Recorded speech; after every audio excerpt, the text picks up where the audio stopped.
Hi. So what are some of the signs that you have entities in your space?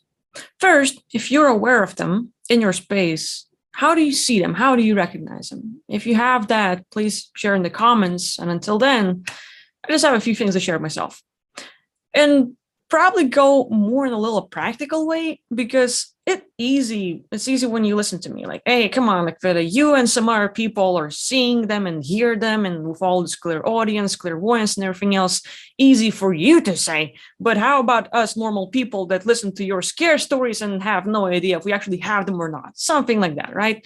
So one of the biggest things, or one of the bigger signs that you have entities in your space, is the constant talking in your head.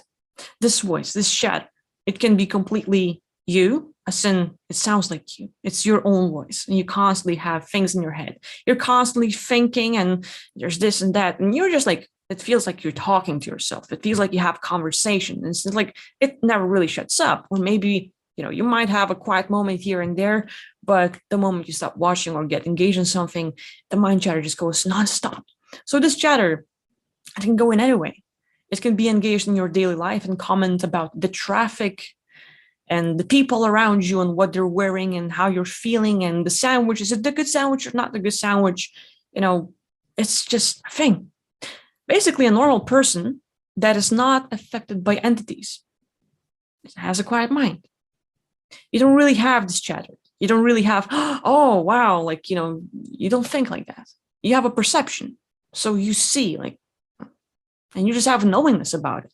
You see, you hear, you taste, and you know.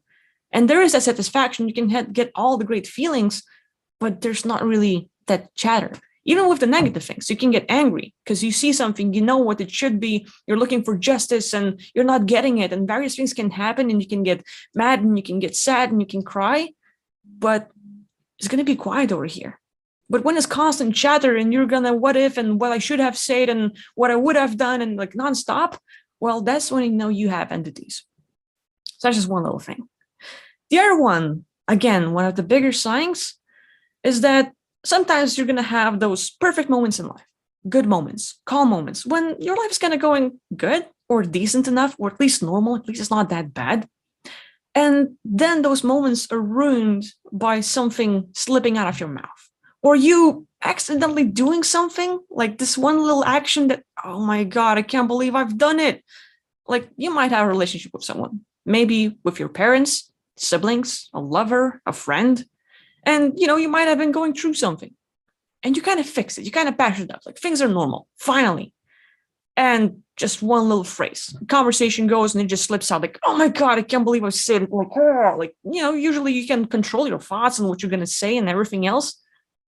And your actions, that little thing pisses them off, or they don't like it, or is going to hurt them if you do or don't do, if you say or don't say. So you're like watching yourself, and little things just slip out. Oops, kind of like, can't believe, you did this one little thing, and it just throws everything off. And that person goes nuts. The whole conversation, the whole arguments, everything that was patched up opens up again, bursts up in your face. And those little moments where you just didn't mean it. And it might be an innocent little thing. Your situation might be fine. You might have not have those arguments and everything else. There's no need to patch up anything. But a person might be sensitive. And you just accidentally slip one phrase. You might have not been aware of what you said. It just goes so fast. You didn't even think about it. And oopsie, that person is really hurt. Or, now they're aggravated, or they hate you, or they feel betrayed, and little things happen. So those little phrases, those little actions that we do and don't do, say and don't say, it happens. But usually it's the third parties that know what triggers you and them, and they were just going to try to say it through you. You're empathic, you're intuitive, so them being in your space, them constantly thinking and talking to you, you will not really be aware of them in your space, and it feels like you. So those little things can slip out, and they're watching for that moment. They're watching for that perfect time to shove it in your mouth and just have you say it, or make you do something, and it just really throws you off. Now, one thing to mention in it all is that I don't want to blame everything on entities. Like, it's not all their fault. Of course, it feels great blaming someone else, but we do have to take some responsibility. We do have to know that, like, hey, we do some of the things and that's our own fault. It's like how we live, how we have been, that's our case. Through your whole life, you have experienced things that sort of builds you of who you are and the story you believe and the identity that you have. And of course, like, we do have to work on ourselves. But, coming to the next sign that you have entities is that when you are actually working on yourself, when you're aware that, oh yeah, I have issues. Like, let's say for me, one of the bigger ones was communication. I lived most of my life without being able to have my own opinion, without being able to talk and say something that would be like, oh my, that's not allowed. Don't even talk. Don't even say anything. And the opinion, you can't have it because we're deciding for you. So that was my case. And I learned that, okay, I'm not supposed to have an opinion. I'm not supposed to talk. And people will be trained, like you live with your parents or you have certain situations in life where you might love someone and then you are betrayed and everything else. But the thing is, it's your story. Whatever happens, there's going to be that certain decision or whatever builds you up as how you're going to think, how you're going to react to things. And when you start sort of like realizing, oh, damn, stuff happened to me. And that's not how it should be. I should be like this. And you read books, you're like trying to get better. You watch videos, you go to seminars, you're buying courses and reading everything and just like working on yourself, trying to solve the thing. And it doesn't really go away. And that's because there are entities that actually buy this identity. So what happens is like you fix yourself and that works. That's good for you. But some entities cling to you because they have same issue as you do. So if you might have a road rage and you're like, okay, from this day on, and you work through yourself to not react, to be different, and it still happens. Like all this work you've done, you watched videos, you follow tutorials, it's even like smoking and everything. It's like, I have to quit it. Okay. And you do those things and you try and you work hard and you're counting days that you've been smoking, like free of smoking and free of drinking and doing this and like maybe eating better, maybe changing your diet. You worked so hard and still see no changes. That's because those entities, they come to you at those low points in your life and those moments when you are triggered, when there is that specific emotion that they can amplify and connect to. So you two have something mutual. You have mutual agreements, mutual feelings and understanding in certain points, and they cling to you. So they're like sort of like making it a bigger thing for you. So when you get rid of yours, you're still carrying something else. And no matter how hard you work on fixing yourself, it's not going to work because you've done fixing yourself and that worked. But now there's someone else who still brings up that issue and they're not fixed. So getting entities out of your space is another thing. So with all those signs, another one is that they will amplify your feelings, and usually the negative ones. Like they don't want you to feel all loving and like excited and joyful in life, and they're not going to amplify that up. But all this, let's say, feeling like you're abandoned and betrayed and that you can't trust anyone and doubting yourself and doubting others, sometimes getting mad and angry and aggravated and frustrated and nervous and stressed out and all of these emotions that sort of get in the way of you being the best self that you are, of you achieving something, of you needing those qualities to get through that point in life.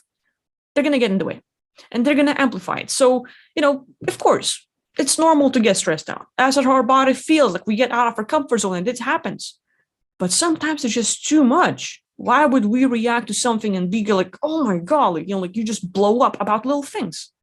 So these entities, they don't care if you feel bad. They don't care if you feel good. Of course, like feeling good is like fire. So it kind of burns them and, they want to get away from your space. But when those little negative moments or something that triggers you, something that creates that luge that feeds them, well, they're going to stick to it. And they're going to make sure that, they're watching you. They're usually not here all the time. They're not aware. They're not present. They're not trying to mess with you all the time. They're like asleep or more like idle and just watching you. So the moment, they've analyzed you enough and they know what triggers you and how you're going to react to things, that's where they come in play. And little things in life will happen and it'll trigger you. Like, yeah, you might have been betrayed quite a few times in your life. People might have cheated on you and it really hurt you. And now they know like, oh, this person really doesn't like to be abandoned. It really hurts them.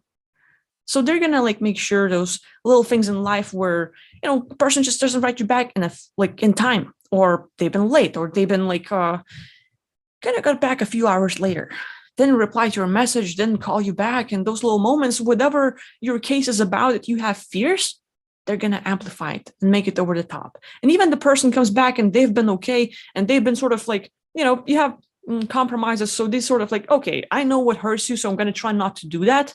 But when it happens and it's not intentional, and they haven't been doing anything that would hurt you, but it just happened, and you just go over the top with your case, with your experience, just exploding, that's when those entities causes that.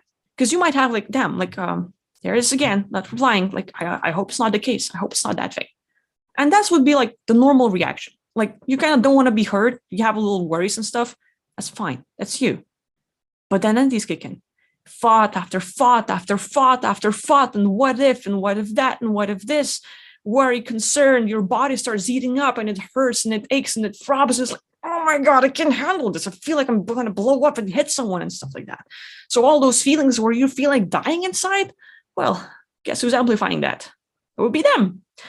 So with all that, another thing is that sometimes we do have those perfect moments in life. Sometimes, good moments, calm moments, something neutral, something where like, I feel like I'm enjoying life. I feel like it's okay. It's not really messing me up anymore, or at least at this moment. I feel good, and you might have a goal, and you might be doing something, and it makes you feel great. And the whole day, or for a few hours or minutes, you've been going on that high where you're like proud of yourself, and you're doing good. It's actually like, wow, that was like, I did it. And you feel like significant, and anything else that's on the good side. And little things will trigger you and throw you off your horse. Because those entities, they don't want you feeling good too much. It's like you're going to have that high, and they're going to create this limit. Like, no. We know that when you're feeling good, and we're going to, you're going to get closer to achieving your goals, getting better in life, getting some more knowledge, and sort of something that would make you better, something that would create that breakthrough in life. And you had this fantastic day or week. That's not really allowed, because going on that high for too long, like for maybe your comfort zone is like that 2 hours, it's like really good time. And you've actually had 6 hours of fun and good time and feeling good about yourself. They don't like that. One is that comfort zone, and you getting out where, that's how you see your reality. I can only go this far with things being good, and then it's too good to be true. When can I expect the bad stuff happening? Like, you got out of your comfort zone, and stuff's supposed to happen. You're expecting it. But these entities, they will strike you when you have those best moments in life, and they'll make you crash and burn. It's like you're doing great, and just little things that are not supposed to be really a thing. Like maybe you just get a message. You find out something that like should be okay on a normal day. If you're not really thinking about it, like, oh yeah, whatever. I can handle that. I can deal with it. It's one of those issues. I'm okay. Oh, look, an NPC. Oh, look, they sent something that should trigger me. Like, when you're ready and when you're prepared for it, you can deal with it. You're used to it. You have you've been beat up your whole life for a certain period of time. So you have to like muscle about it. Like, yeah, I can handle it. It's one of those. But those moments when you get really high and you drop your guard, you're not watching out yourself anymore. And that's when they hit you, where they amplify the emotions, where they make people do things and say things, and your attention will just go a certain way. Is that kind of like reticular activation system? But when things go too good, or like really good for a long time, or a certain amount of time, they're gonna make you look at something that will really push your buttons, that will go against your values, that will really trigger you because you have trauma about it, because like you've had control in your life, where you're feeling like you're loved and you have whatever you need, and it's going to be taken away from you in moments. And that good day, everything good that was happening, that high you were chasing and like really riding on it and really enjoying your time, that went with no triggers, or you were dealing with it like a champ, all of a sudden it doesn't exist anymore. You fall. You get knocked off of your horse. And all of the things that were happening in your life just disappears. And it seems like all the good stuff that you've had is no longer there. Now, all you can see is the bad stuff, and you can't even like get your focus away from that. You're so stuck to it. Like, you're like, laser focus, and you can't pull yourself out of it. It just like sticks you to it, rubs it in your face, and leaves you with that. Like, it's just going to hurt you like hell. That's where those entities really know where to push you. Where they're gonna like locate that perfect moment in your life and make sure you crash and burn, because they just don't want to allow you to enjoy the good stuff in life too long. You know, they want you to sort of like take time to rejuvenate, to feel better, to get that high, so that the higher you go, the more you're gonna crash, and you know, all the slews you're gonna get from you and all. It's a big thing for them. So hopefully these few things gives you, you know, like, hey, now you might have an idea if you have an entity in your space or not. And hey, it's just a few things of how you can recognize if you have them in your space. There's a whole lot more. And maybe if you have experience with entities, you can share your sense of how can you tell if you have entities in your space, or if you know someone in your circle that might have them, and how do they tell them. So feel free to share your story, ways of how you can see the entities in your life, and you know, we'll make more videos on how to deal with them. So thank you for watching, and I'll see you next time. Bye-bye.